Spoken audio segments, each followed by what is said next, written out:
সে অধ্যায়টা ছিলাম। সে অধ্যায় থেকে আমরা কালকে পড়ছিলাম বিমের ক্লাসিফিকেশন, টাইপ অফ বিম। আমরা কালকে বিম পড়ছিলাম। বিম আমরা জানি কত, 5 প্রকার পড়া হয়েছে। আমরা এখন জানবো বিমের উপর জন্য সাপোর্ট দেওয়া থাকে, কি থাকে, সাপোর্ট দেওয়া থাকে। এই সাপোর্ট গুলো হচ্ছে কয় প্রকার। আমরা জানি কত সাপোর্ট, ইম্পর্টেন্ট একটা প্রশ্ন, হ্যাঁ আমাদের প্রশ্ন আসে পরীক্ষায়, সাপোর্ট কত প্রকার। তো সাপোর্ট হচ্ছে কত আমাদের 3 প্রকার। 3 প্রকার আমরা চিত্র দিয়ে দিচ্ছি। প্রথমে কি দেখো, রোলার সাপোর্ট। রোলার সাপোর্টটা কি, বিম দেওয়া আছে, মাঝখানে একটু কি বিয়ারিং এর মতো দেওয়া আছে, তাই না? দেখি রোলার সাপোর্ট। এরপরে আমরা 2 নম্বরে জানি কি, জানি হিঞ্জ সাপোর্ট। কি জানি, হিঞ্জ সাপোর্ট। এরপরে আমরা জানি কি, ফিক্সড সাপোর্ট। আচ্ছা দেখো, আমরা দেখেই বুঝতে পারতেছি এটা কি রোলার সাপোর্ট। এরপরে কি দেওয়া আছে, এটা হিঞ্জ সাপোর্ট। এটা কি, ফিক্সড সাপোর্ট। তাহলে আমাদের পরীক্ষায় প্রশ্ন আসছে এরকম, সাপোর্ট কত প্রকার।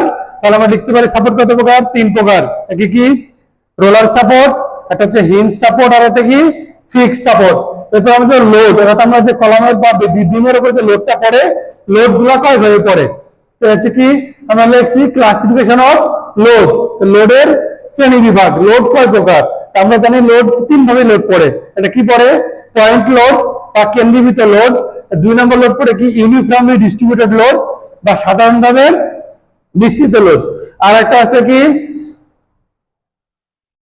নন ইউনিফর্মলি ডিস্ট্রিবিউটেড লোড। কি দেওয়া আছে, নন ইউনিফর্মলি ডিস্ট্রিবিউটেড লোড মানে কি, অসমভাবে বিস্তৃত লোড। তার মানে কি বললাম, পয়েন্ট লোড মানে কি তোমার হচ্ছে কেন্দ্রীভূত লোড। পয়েন্ট মানে কি, কেন্দ্র। আমার দেখো এখানে চিত্র দেওয়া আছে, অর্থাৎ পয়েন্ট মানে আমরা কি দিছি, কেন্দ্রভূত লোড দিয়ে দিছি। দেখো দুইটা কেন্দ্রে শুধু কি আকারে, পয়েন্ট আকারে। এখানে একটা লোড কাজ করতেছে পয়েন্ট আকারে, এখানে একটা লোড কাজ করতেছে কি আকারে, পয়েন্ট আকারে। এই জন্য এটাকে বলে কি, point load. Keyboard point load বা কেন্দ্রীভূত লোড, এটা একটা জায়গায় কি হয়, পড়ে। এরপরে কি আছে, ইউনিফর্মলি ডিস্ট্রিবিউটেড লোড বা সমভাবে বিস্তৃত লোড। আচ্ছা এই লোডটা কি সব জায়গায় একই রকম ভাবে যাচ্ছে, দেখো কি আছে, একই রকম ভাবে যাচ্ছে। অর্থাৎ এটা কি, প্রতি মিটারে কি পরিমাণ লোড পড়ে। অর্থাৎ যদি এল এর মানটা কি মিটারে থাকে, তাহলে প্রতি মিটারে এত কেজি লোড পড়বে, সব জায়গায় একই রকম ভাবে। হ্যাঁ, এটা কি বলা হয়, সমভাবে বিস্তৃত লোড বা ইউনিফর্মলি ডিস্ট্রিবিউটেড লোড। 3 নম্বর কি জানি আমরা, অসমভাবে বিস্তৃত লোড বা ত্রিভুজ আকৃতির বর্ধিত লোড।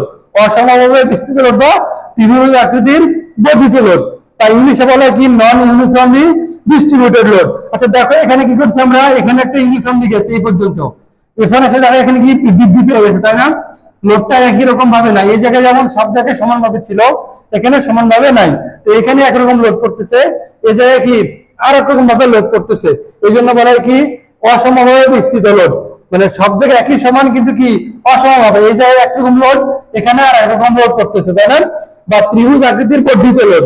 তো ত্রিভুজ দেখো তো, এটা কি, এটা একটা ত্রিভুজ, এটা একটা ত্রিভুজ। আর ত্রিভুজ আকৃতির যে লোড গুলো পড়ে, যদি এই লোড গুলো দেওয়া থাকে, তাহলে আমরা দেখে নিব কি, ত্রিভুজ আকৃতির বর্ধিত লোড।